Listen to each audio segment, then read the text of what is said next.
Every night in the village of Igbo-Ukwu, a young girl was forced to sleep on the cold kitchen floor beside firewood and smoke. The villagers treated her like she was nothing, like she didn't belong anywhere. They believed she was just a poor girl with no family. But there was something they did not know. Something that had been hidden in Igbo-Ukwu for 16 years.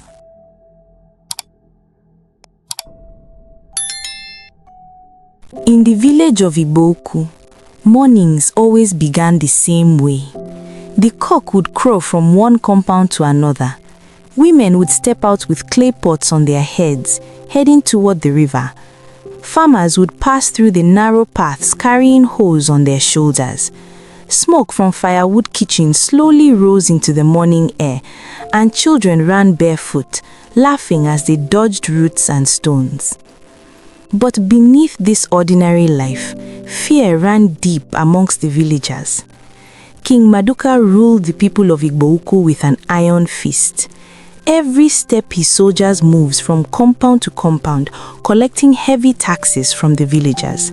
Farmers who could not pay lost their lands. Even young maidens were dragged into the palace, some to serve in the palace as maids, others to be the king's concubines. The villagers could not do anything. Rather, they prayed silently to the gods of their land to come to their rescue. At the far end of the village, inside a small compound, near a small farmland, lived a girl named Adaeze. She was 16. She owned nothing, but somehow carried the weight of the world in her chest. Adaeze had no place to stay after the death of their mother, so a neighbor offered to help them by allowing them sleep in her kitchen, since the house can't contain all of them. She lives in the kitchen with her younger brother Chike, who is just 9 years old before their mother died. Her mornings began even before sunset.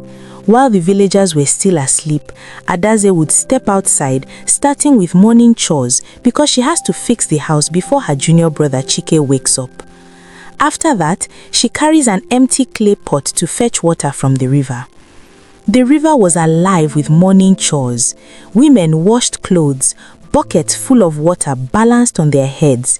Children ran along the bank, splashing and laughing, their laughter fragile in a village filled with fear. Adaeze knelt at the water's edge, scooped water into her pot, feeling the cool liquid on her hands, and thought of the long day ahead. On her way back from the river, she spotted a boy sitting alone by the path. His stomach was empty, clothes torn. Adaeze broke a small piece of yam from her bundle and handed it to him. The boy clutched it tightly, eyes wide, and ran off without a word. She continued home, balancing the clay pot carefully, her feet kicking up red dust. She got home to the small kitchen hut. She poured the water into a bigger pot for storing water, washed a few clothes, then prepared little jollof rice for breakfast.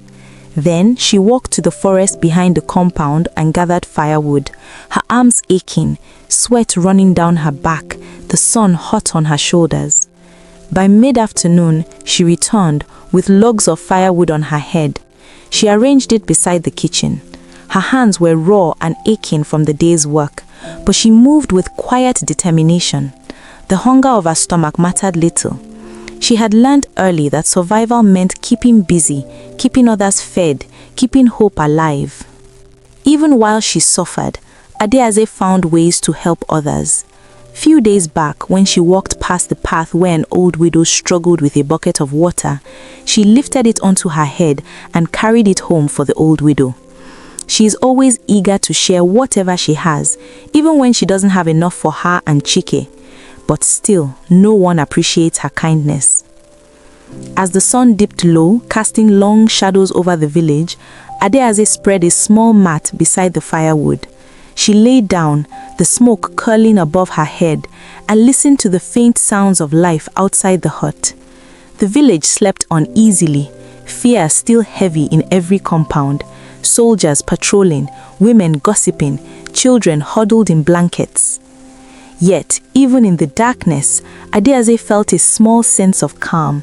She did not know it yet, but the quiet girl sleeping beside firewood carried something far older than the village itself, a secret that, if revealed, could change everything. The next morning, the sun rose hot over Igbo-Ukwu, and already the village trembled. Heavily armed soldiers marched through the red dirt paths, boots heavy, shouting at farmers who had not yet paid their taxes. Some grabbed cassava from the fields, others dragged goats from huts. Women wailed as their husbands tried to plead, only to be pushed aside. The sun had barely touched down over Igbo-Ukwu when the soldiers began their rounds. King Maduko had seized the throne years ago after the sudden death of his brother, the former king. Rumors whispered through the village like the wind itself that the brother had been poisoned by Maduko in order to seize the throne. Under his rule, the village was no longer a place of laughter. Farmers trembled when soldiers appeared at their gates. Taxes were no longer a request, they were a demand enforced with whips and fists. Fields were seized, goats and yams were taken, girls were dragged from their homes to serve the palace, some to cook, some to the king's bed. Mothers and fathers whispered prayers, praying their daughters would be spared. Even the elders hated him, though they could do nothing. They watched in silence, clutching their beads, their hands shaking, knowing any open rebellion would bring death. Fear had wrapped itself around the village like a heavy cloth, suffocating everything good. Adaeze left the small kitchen she sleeps that morning carrying her clay pot. She moved carefully along the path to the river, eyes on the dust churned by the soldiers' boots. She could hear the distant shouts of women and children, the sound of goats bleating as they were dragged from yards. Yet, even in fear, she carried her heart gently. But that day, something else caught her eyes. By the edge of the main compound, soldiers were forcing a widow's only goat toward the palace gates. The widow refused to let go, her fingers gripping the rope tightly. One soldier struck her arm, and she cried out, stumbling. Adaeze's stomach tightened. Then suddenly, she shouted. "Leave her alone," she shouted, her voice clear and firm. The world seemed to freeze. The villagers stopped mid-step. Even the soldiers hesitated. No one in Igbo-Ukwu spoke to the king's soldiers like that. The soldier raised his hand to strike her. For a heartbeat, Adaeze froze, feeling the whip's shadow, feeling the red dust on her face. But then, the villagers stepped forward. Men, women, even a few children stood between her and the soldier. "You will not strike her," one old man said, voice shaking but sharp. The soldier hesitated, and he lowered his hand. Afterward, the villagers started gossiping amongst themselves. "Did you see her? That girl, she speaks as if she owns the village." People watched her as she walked past, carrying her clay pot and the weight of her chores. Something about her had changed in their eyes. When Adaeze got to the river, she knelt and scooped water, not noticing the villagers watching from behind trees and bush paths. She washed her hands slowly, feeling the cool water run down her skin. The sunlight caught the strands of her hair, and even in the small act of fetching water, she moved with a quiet dignity. The soldiers had gone on, leaving the widow clutching her goat and staring at Adaeze. The girl had nothing, no wealth, no protection, no palace backing her, but she had shown courage stronger than any soldier's whip. That evening, Adaeze returned to her small hut. She placed the clay pot down, went to fetch firewood, and arranged it beside the cooking fire. Her body ached, her hands were rough and red, but in her heart something had shifted. Some villagers had begun to notice.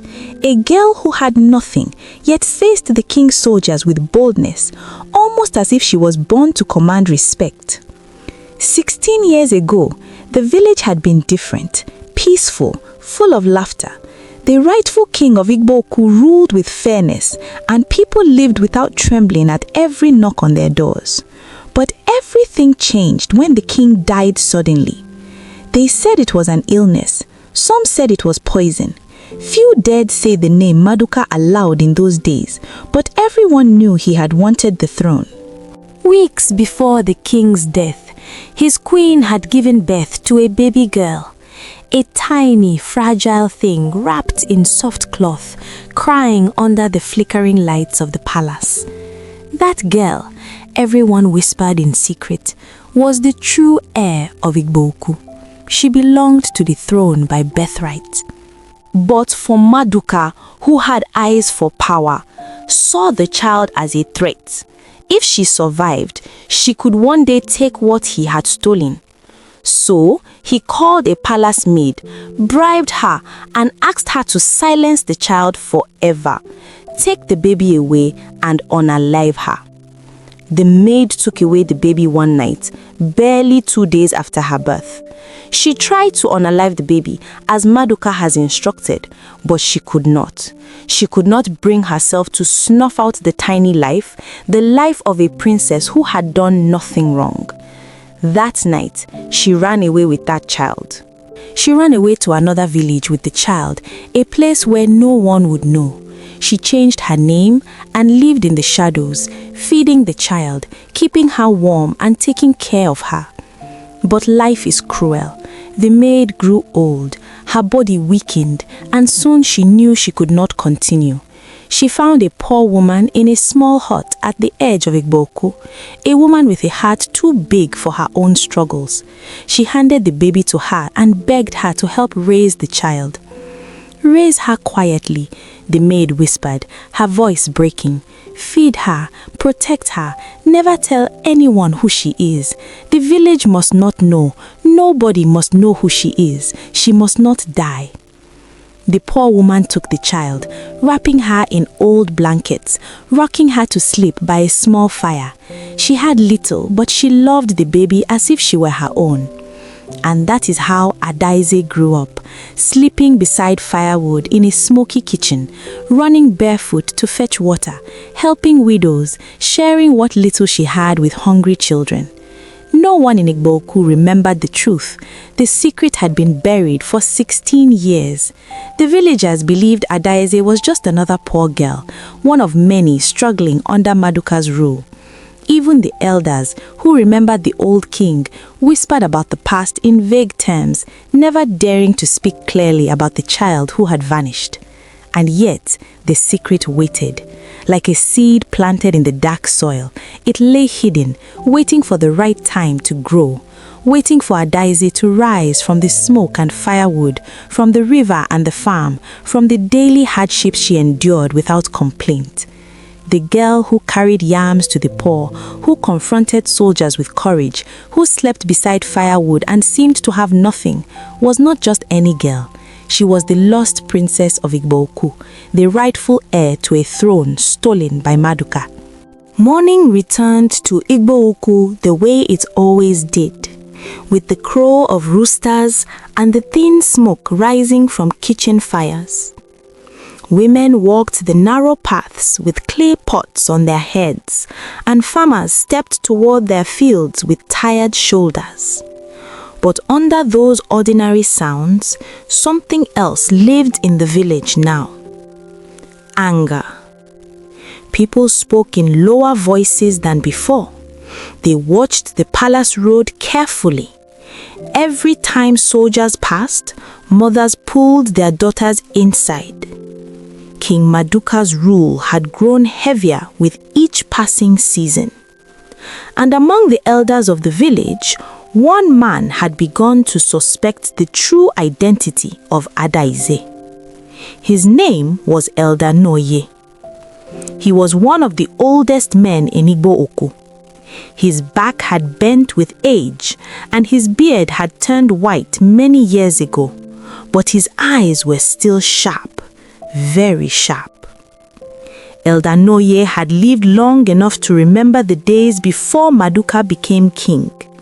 He had stood in the palace courtyard many times when the old king still ruled. He had heard the old king's voice, seen the way he walked, the way he carried himself before the people. And lately, something had begun to trouble his mind.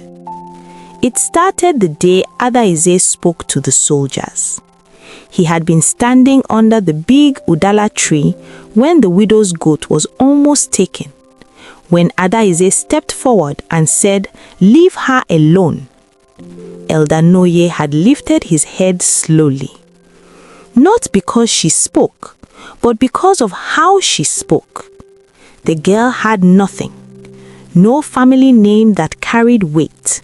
No protection. No wealth. Yet she stood there as if fear did not belong to her. And that stayed in the old man's mind. For days afterward, he watched her quietly. He saw the way villagers greeted her with respect, even though she was poor. He saw the way she spoke to elders, with humility, but without trembling. And then he noticed something else. Her eyes. They were the same deep, steady eyes he remembered seeing many years ago in the face of the late king. At first, he said nothing, but the thought refused to leave him. One afternoon, Elder Nwoye walked slowly toward the river path. He carried his walking stick, leaning on it as he moved. Adaeze was returning from the river with her clay pot balanced carefully on her head. As she passed him, she lowered her head respectfully. "Good afternoon, Papa," she said. Her voice was calm, clear, respectful. The old man nodded, but his eyes did not leave her face. As she turned to continue walking, something caught the sunlight. A small object resting against her chest. Elder Nwoye squinted. "Adaeze," he called. She stopped and turned back. "Yes, Papa." He pointed gently with his stick. "That necklace you are wearing, where did you get it?" Adaeze looked down. The small pendant had hung around her neck for as long as she could remember. "I have had it since I was a child," she said. "The woman who raised me told me never to remove it." Elder Nwoye stepped closer. His heart began to beat faster because he knew that pendant. He had seen it once before, many years ago, inside the royal palace. It carried the mark of the royal family of Igbo-Ukwu, the same symbol worn by the late king. The old man said nothing more. He only nodded slowly. "You may go," he said.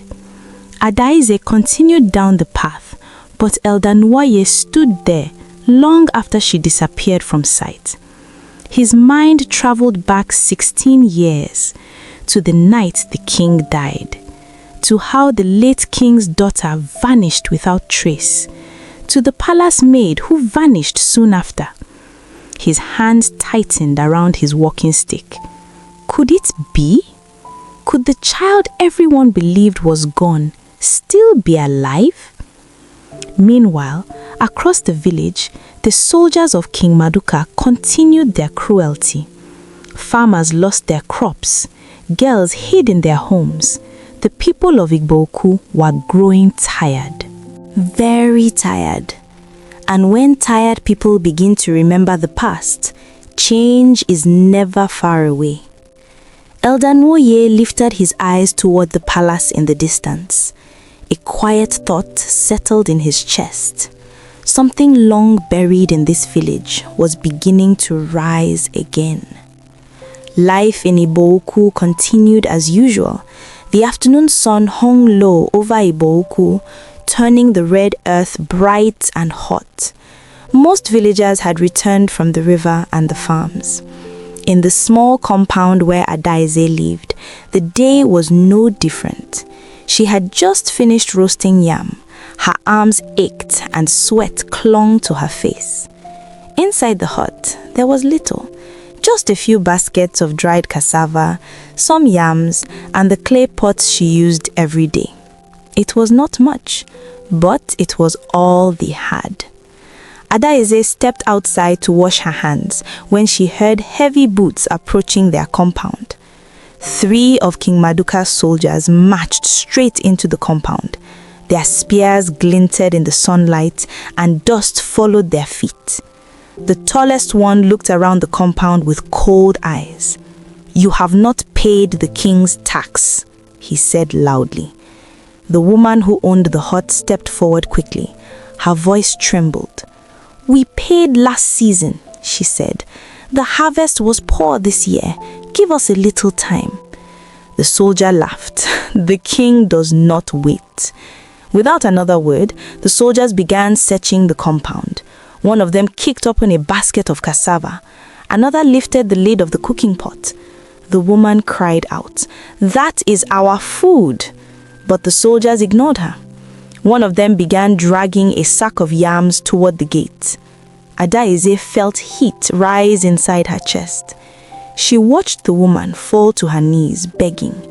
She watched the soldiers take everything, and something inside her refused to stay quiet. "Stop!" Her voice cut through the air. The soldiers turned. So did the villagers who had gathered near the compound gate. Adaeze stepped forward slowly. "You cannot take their food," she said. "They will starve." For a moment, nobody moved. The compound had fallen silent. People stared at her in disbelief. Nobody spoke to the king's soldiers like that. The tall soldier walked toward her. "And who are you," he asked slowly, "to tell the king's men what they cannot do?" Adaeze did not step back. "They have already paid enough. Leave them something to eat." The soldier's face hardened. He raised his hand. "If you speak again," he said, "I will drag you to the palace myself." A murmur moved through the villagers watching nearby. Some stepped closer, but Adaeze still did not move. "Then you will have to drag all of us," she said. The words shocked everyone, even the soldiers. The tall one grabbed her arm. "I should arrest you for this." Before he could pull her away, a voice rose from the edge of the crowd. "That will not be necessary." The villagers parted slowly. Elder Noye stepped forward, leaning on his walking stick. His old eyes moved calmly from the soldier to Adaeze.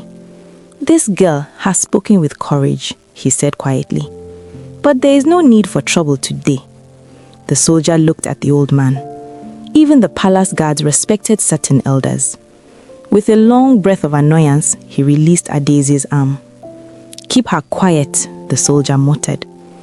The soldiers took one sack of yams and left the compound, their boots kicking dust behind them. Only when they disappeared down the path did the villagers begin to speak again. Some stared at Adaeze with surprise. Others shook their heads in disbelief. For a girl who owned nothing, she had again faced the king's soldiers without fear. That evening, after the sun had disappeared and the village fires glowed softly in the dark, Adaeze heard someone call her name outside the hut. "Adaeze." It was Elder Noye. She stepped outside. The old man studied her carefully. Then his eyes moved to the small pendant resting against her chest. "That necklace," he said quietly. "You told me you have had it since childhood." Adaeze nodded. "Yes, Elder." "Do you know where it came from?" She shook her head. "The woman who raised me said it belonged to my mother. She told me never to remove it." The old man's grip tightened around his walking stick, because that answer confirmed what he had begun to suspect. The symbol on that pendant was not ordinary. It belonged to the royal house of Igbo-Ukwu. And the girl standing before him, the girl who slept beside firewood and faced soldiers without fear, might be carrying a truth the entire village had forgotten. A truth buried for 16 years. That evening, in the small courtyard near Adaeze's hut, Elder Noye called the other elders quietly. They gathered one by one, their footsteps cautious, their whispers hushed.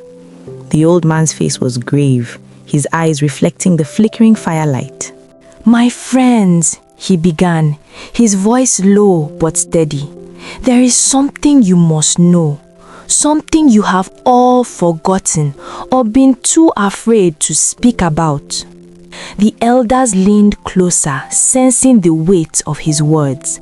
This girl, he continued, pointing toward Adaeze's hut, where she sat quietly inside, is not just another child of this village.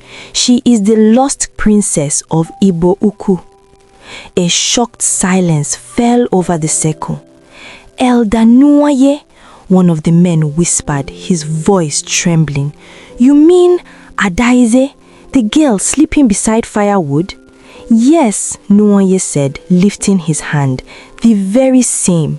She is the daughter of the late king, the child who was hidden 16 years ago to protect her from Maduka.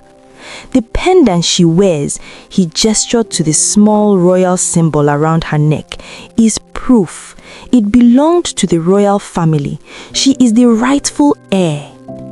Gasps rose from the elders. Some pressed hands to their mouths.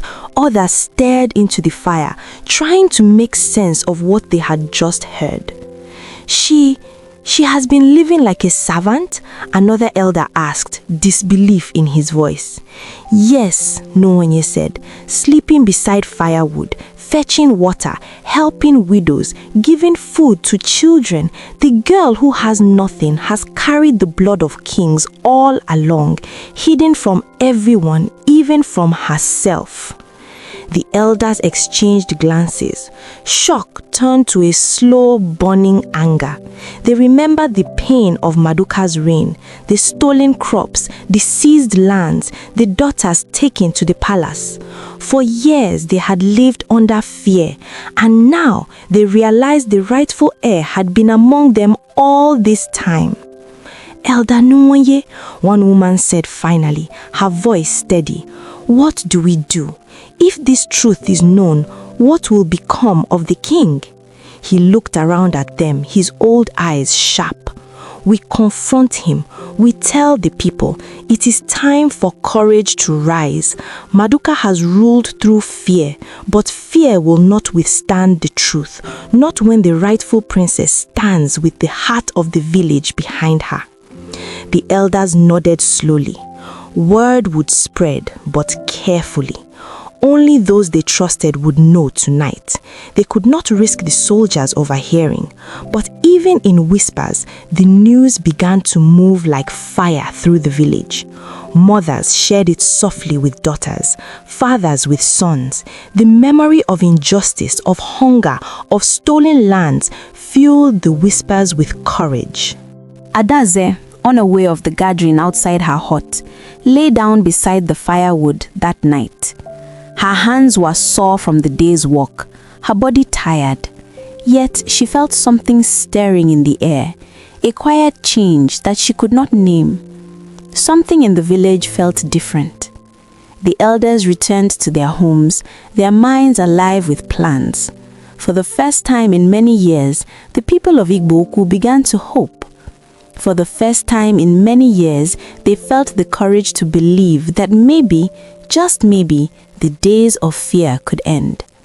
And as the night deepened, the stars above seemed to shine brighter, as if the sky itself acknowledged the truth. The lost princess of Igbo-Ukwu was alive. The rightful heir had returned, quiet, humble, kind, but ready, even unknowingly, to reclaim her place. A new chapter in the village was about to begin. Few weeks later, one Sunday morning, while the sun rose over Igbo-Ukwu with a golden blaze, lighting up the village in a way it had not seen for years. The streets were full, not with fear this time, but with people who carried a quiet strength in their steps. The villagers gathered quietly at the palace gates, guided by Elder Nwoye. Word had spread like wildfire. The lost princess of Igbo-Ukwu was alive, and today she would stand before King Maduka. Adaeze walked through the square, her bare feet brushing against the dusty ground. The pendant around her neck caught the sunlight, glinting like a small promise of truth. She walked slowly, deliberately, carrying the calm confidence of someone who had spent 16 years surviving injustice, helping others, and never backing down. When she stepped into the palace square, the soldiers stiffened, their eyes widened. The king himself was there, seated on his throne, tall and proud, but his face twisted with confusion as he saw her. "You," Maduka began, his voice shaking slightly. "Who are you two?" "I am Adaeze," she said, her voice carrying clearly across the square. "I am the daughter of the late king, the rightful heir of Igbo-Ukwu." A hush fell on the crowd. The villagers stared in disbelief. The elders behind her nodded slowly, their eyes shining with tears and relief. The pendant around her neck, the mark of the royal family, proved every word. Maduka's face turned red with anger, but also fear.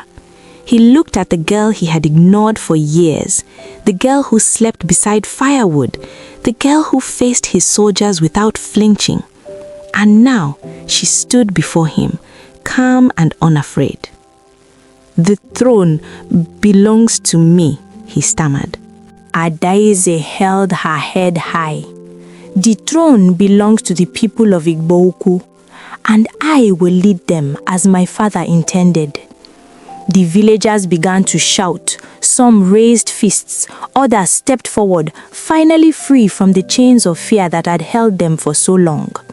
Soldiers looked around, unsure of what to do.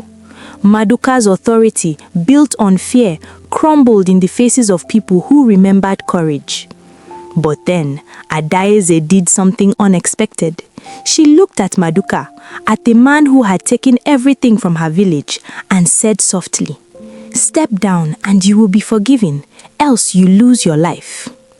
The crowd gasped. Some fell silent, confused. Others murmured in disbelief. Forgiveness was not what anyone expected. But in that moment, the anger of 16 years did not disappear. It transformed into justice. Maduka, seeing that the whole village has turned against him, ordered his soldiers to seize Adaeze. But instead, the soldiers dropped their swords and shields and bowed down to Adaeze. He felt disappointed, powerless, and at the same time ashamed. Seeing no one would dare to protect him, he went down on his knees and pleaded for forgiveness. "I forgive you," Adaeze said, "but you will no longer be the king of this village. The people of Igbo-Ukwu deserve fairness, not cruelty. You are removed from power. You will live, but under the law as everyone else does." Maduka's face twisted with rage and humiliation. He had expected fear, not mercy. But there was nothing he could do. The villagers stood behind their new princess, their courage unwavering. From that day, Adaeze became more than a survivor. She became the leader of Igbo-Ukwu. She restored the lands to the farmers, returned daughters safely to their families, and lowered the harsh taxes that had made the village bow to fear for so many years. At night, when she returned to the small hut where she had once slept beside the firewood, she smiled softly. The girl who had given food to hungry children, carried water for widows, and faced soldiers without hesitation had finally found her place. The villagers finally understood a truth they could not have imagined.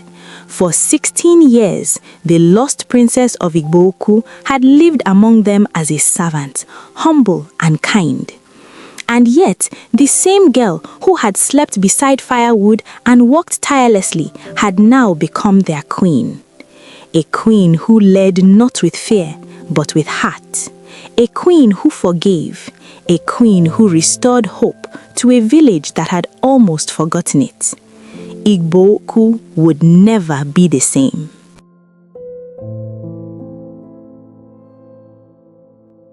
The story of Adaeze did not end the day she stood in the palace square. In many ways, that was only the beginning. The village of Igbo-Ukwu slowly changed after that day. The fear that once lived in every corner began to fade. Farmers returned to their lands without soldiers chasing them away. Traders opened their stores again. Children laughed in the streets the way they used to many years before. People spoke Adaeze's name with pride. But Adaeze herself never forgot where she came from. Even after she became the leader of the village, she still woke up early like she did when she was only a servant. Some mornings, villagers would see her walking through the market without guards, greeting old women, helping children carry baskets, or stopping to listen to the worries of ordinary people. She ruled differently. She remembered hunger because she had been hungry. She remembered pain because she had seen it with her own eyes. And she remembered kindness because that was the one thing that kept her strong when life was hardest. Elder Noe often watched her from a distance and smiled. The old man knew something many people were just beginning to understand. True leaders are not made by crowns. They are made by struggle. The same girl who once slept on the cold kitchen floor now sat on the royal seat of Igbo-Ukwu. But her heart never changed. She still carried the humility of a servant and the courage of a warrior. The villagers would talk about it for many generations. They would tell their children how the lost princess lived among them for 16 years without anyone knowing. How she carried firewood, fetched water, and helped strangers even when she had nothing. They would remember the day the truth came out. The day a simple pendant revealed the greatest secret the village had ever known. But more than that, they would remember the moment that shocked everyone the most, when Adaeze forgave the man who stole her throne. Many people believed revenge would have been easier, but Adaeze chose something stronger. She chose justice without cruelty. She chose peace over anger. And that choice changed the future of Igbo-Ukwu forever. Years later, when people spoke about her rule, they did not only call her queen, they called her the princess who never forgot the people. Because in the end, the greatest truth of the story was not just that a princess had been hiding in plain sight. The real truth was this: greatness can live in the most unexpected places. Sometimes the person the world ignores, the person sweeping floors, the person sleeping beside firewood, is the very one destined to change everything. And in the quiet village of Igbo-Ukwu, the people would always remember that for 16 long years, their queen had lived among them as a servant, a forgotten girl, a hidden princess, and the leader they had been waiting for all along.